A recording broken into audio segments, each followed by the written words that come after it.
Tay, ikaw pa rin to, Tay. Salamat po. Kumusta po kayo dito? Bakit wala si Shoto? Ikaw lang pala yung pinaano dito sa akin ngayon para mag-usap kita. Maraming salamat po. Alam kong nakikita po niyo ang pakay ko dito. Meron pong tao na nag-chat sa atin, no? Tungkol po ito kay Ma'am Vice President kasi po meron pong paninira naman. Iwan ko lang kung paninira. Gusto ko malaman sa inyo ang katotohanan.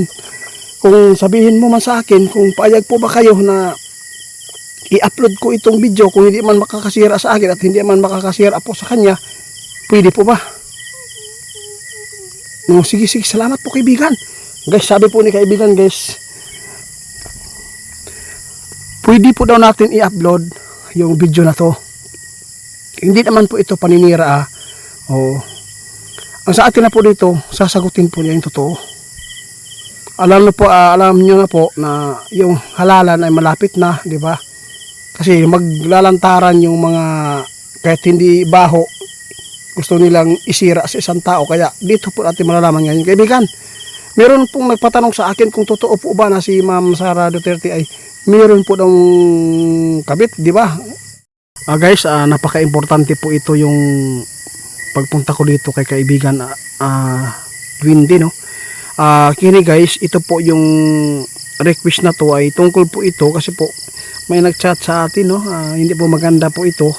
Kung before po tayo magtatanong kay kaibigan, itanong po natin muna kung pwede ba natin isa publiko po ito, no? I-upload sa social media, sa YouTube.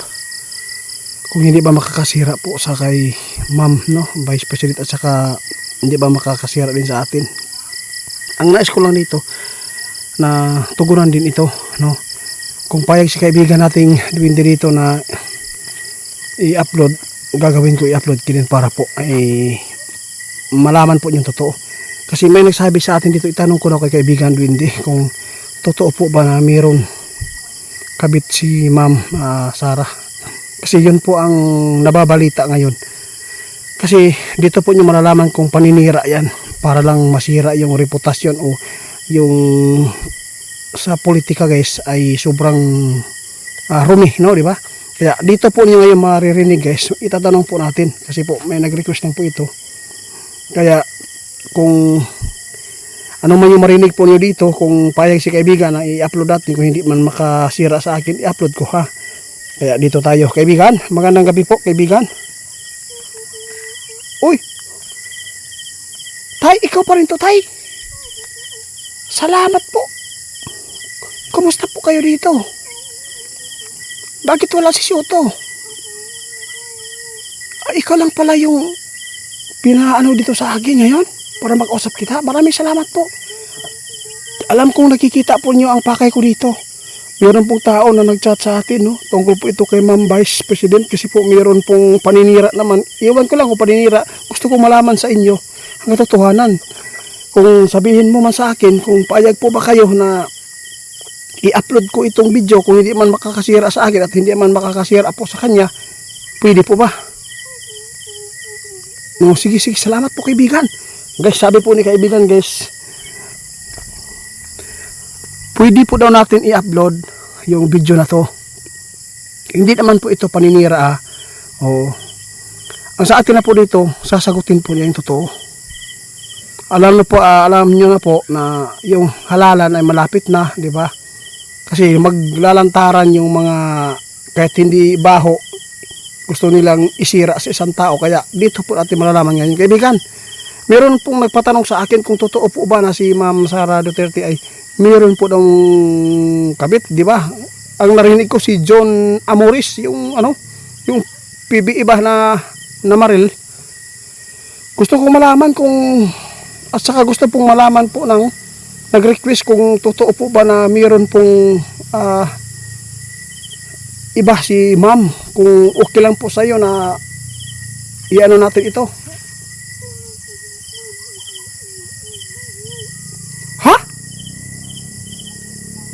Guys, sabi po ni kaibigan natin, Tatay ni Shoto, guys, hindi maganda po yung ginawa ng mga tao na yan. Porket malapit na yung halalan po sa mga senador, meron na po silang gagawin na paninira. Ang sabi ni kaibigan ngayon dito guys, ano po yan kaibigan?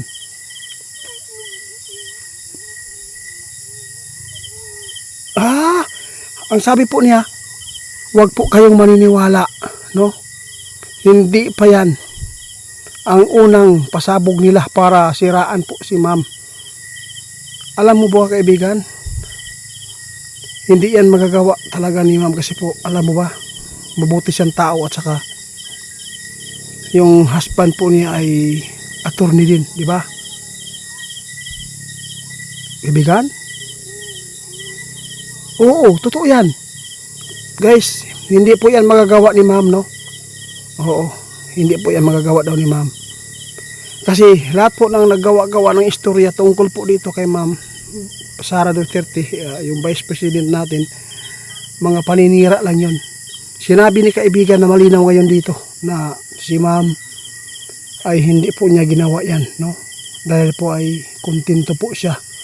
Gusto lang po niya makapaglingkod sa sambayanan ng ating bansa. Kaya ano pong masabi po niyo dito kaibigan tungkol po dito sa nagpakalat nito? Meron po talaga nag-chat sa atin kanina na di ba payag po kayo na i-upload natin. Yung isa hindi na natin po to, no? Hindi na natin yan ano pa. Ano pong maisabi po niyo sa nagpakalat nito?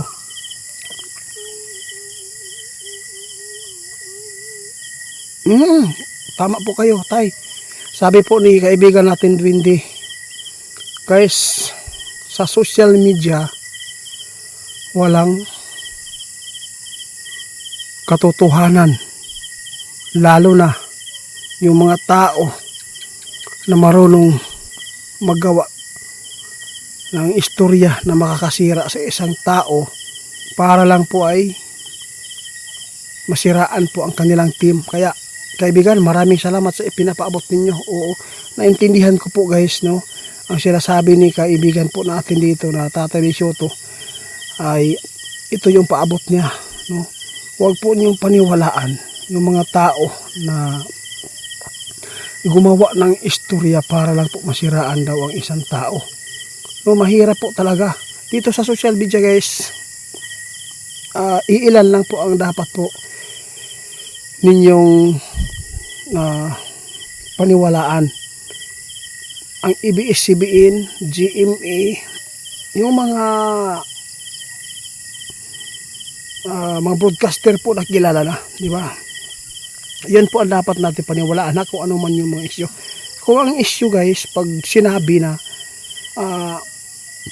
doon sa GMA, ABS-CBN, kung yun po ang mapabalita, paniwalaan muna yan kung clear na po talaga. Pero kung may mga attorney naninira porket kalaban, meron din mga showbiz naninira para lang makapag-views. Kaya wag kayong papaloko guys, no? Nasa inyo din, no? Kung paniwalaan ninyo din yung ginawa namin dito ngayon na pagkikipag-usap. Kasi po, ito yung pruweba na yung sinasabi po ng kaibigan namin na nagkatotoo. Marami na pong sinasabi nila tungkol po kay Doc, di ba? Kahit hindi pa dumating ang punto na sinasabi niya tatakbo siya sa ngayong halalan na 2025, sinabi po niya na kaibigan na meron siyang plano para tulungan po yung mahihirap. Ngayon, narinig na natin na tatakbo at magpapail na po sila ng COC, di ba? Kaya ibig sabihin yan, yung pinapaabot natin, no? At saka yung kaibigan natin Dwindi ay totoo din. Pero sa inyo lang, hindi ko naman pinipilit kayo na paniwalaan. Ma'am, sana po no, narinig po ninyo yung sagot ni kaibigan natin Tatay Licioto dito tungkol po kay Ma'am Sara Duterte. Huwag po kayong maniwala sa mga taong naninira kay Ma'am Duterte. Mabuti po siyang tao din. Salamat po sa inyo. Salamat.